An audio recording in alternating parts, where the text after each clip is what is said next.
After just 17.5 seconds, the race for Sergio Perez and the two Haas drivers was over. Seeing Sergio Perez's car was really frightening, but thankfully nothing happened to him. The Haas drivers were also unharmed, and everyone escaped without injuries. However, it's important to look closely at what happened and why no one received a penalty. The critical question is why there was no penalty, but it's difficult to answer. It could be because Kevin Magnussen had already accumulated 10 penalty points, and they might have been hesitant to give a race ban. Some might call it a racing incident, but if you look closer, it seems Kevin Magnussen was mostly at fault. Here's what happened. Magnussen had a very good start and accelerated out of the first corner. He was on the inside and then raced against Sergio Perez. The Red Bull driver was slightly ahead. As they went uphill towards Bourrivage and Marcinet, they collided. Magnussen's left front tire touched Perez's right rear tire. Perez took off really fast. After that, Kevin Magnussen said Perez didn't leave him any space and pushed him away. Magnussen's front tire was already ahead of Perez's rear tire, so he felt he had the right to be there. Sergio Perez saw it differently. He said Magnussen was not next to him and there wasn't enough room for both cars at that point. Perez thinks Magnussen should have realized this and backed off. Why is it now considered more Magnussen's fault?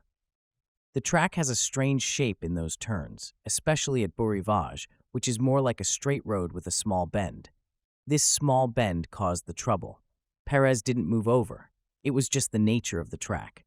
If you look closely, you can see that Magnussen first hit the track on the right side, and then it was only against Perez.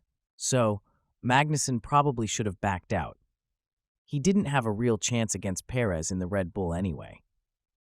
Most people think Magnussen didn't want to back out because he would lose speed. Nico Hülkenberg was on the other side and got caught in the mess. If Magnussen had backed out, he would likely fall behind his teammate. Surprisingly, there was no investigation. So there is no document explaining who is at fault or why no one was blamed. This leaves a strange feeling about the whole thing. If Kevin Magnussen was found guilty, he would probably have gotten 2 more penalty points and then be banned from the next race in Canada. Drivers don't understand the situation well. Especially since the accident was very serious, a red flag was immediately shown because the crash barrier was damaged. The fact that it wasn't looked at more closely will surely cause discussions. Within the team, there will definitely be talks about the collision between Esteban Ocon and Pierre Gasly. This also happened in the first round, just a few seconds after the big crash. But there was no red flag yet. It was still normal racing.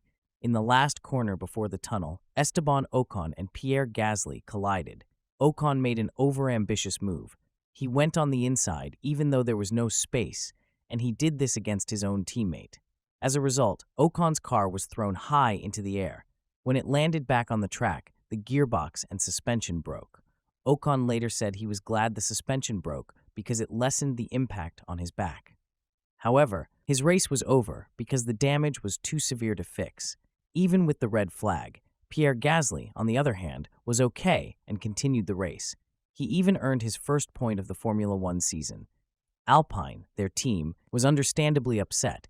Gasly initially said he was shocked because the move was unnecessary, and Alpine had given clear instructions before the race.